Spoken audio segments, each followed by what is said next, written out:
દિવસ જેમ જેમ વધી રહ્યો છે ગરમીનો પ્રકોપ એટલો જ વધી રહ્યો છે ગુજરાત સમગ્ર ગુજરાતની વાત કરીએ પરંતુ સૌથી પહેલા તેમાં અમદાવાદની વાત કરીએ 43 ડિગ્રી તાપમાન નોંધાયું છે અમદાવાદમાં સુરત અને રાજકોટમાં 42 ડિગ્રી છે હવામાન વિભાગે કાળઝાળ ગરમીની આગાહી કરી છે 15 મે સુધી વિવિધ જિલ્લાઓમાં ગરમીનું યેલો એલર્ટ પણ આપવામાં આવ્યું છે સૌરાષ્ટ્ર અમદાવાદ ગાંધીનગરમાં હીટ વેવની આગાહી છે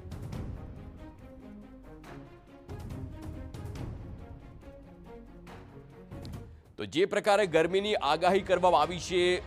રોડ રસ્તા બપોરે સુમસાન જોવા મળતા હોય છે લોકો પણ ગરમીથી બચવા વિવિધ નુસ્ખાઓ અપનાવતા હોય છે ટુ વ્હીલર પર કોઈ પણ વ્યક્તિ આપને કોઈ મોઢું ઢાંકેલા વગરનો જોવા નહીં મળે હવે આ કાળઝાળ ગરમીનો કહેર જુઓ ભાવનગરમાં 41 છે અમરેલીમાં 40 છે અમદાવાદ અને ગાંધીનગરમાં 43 અને 41 ડિગ્રી તાપમાન નોંધાયેલું છે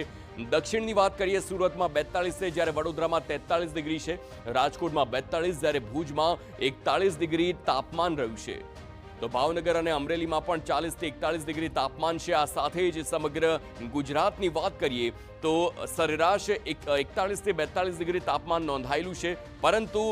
ગરમીથી બચવું હોય તેનાથી શું કરવું તો આપની ટીવી સ્ક્રીન પર જુઓ શક્ય હોય તો શેડવાળી જગ્યા પર રહો ગરમીથી નાના બાળકોએ ખાસ ધ્યાન રાખવું ખુલ્લા મેદાન કે બગીચામાં રમવાનું ટાળવું હિતાવહ છે સિનિયર સિટીઝનને પણ ગરમીથી સ્વાસ્થ્ય સાચવવાનું પણ અપીલ કરવામાં આવી રહી છે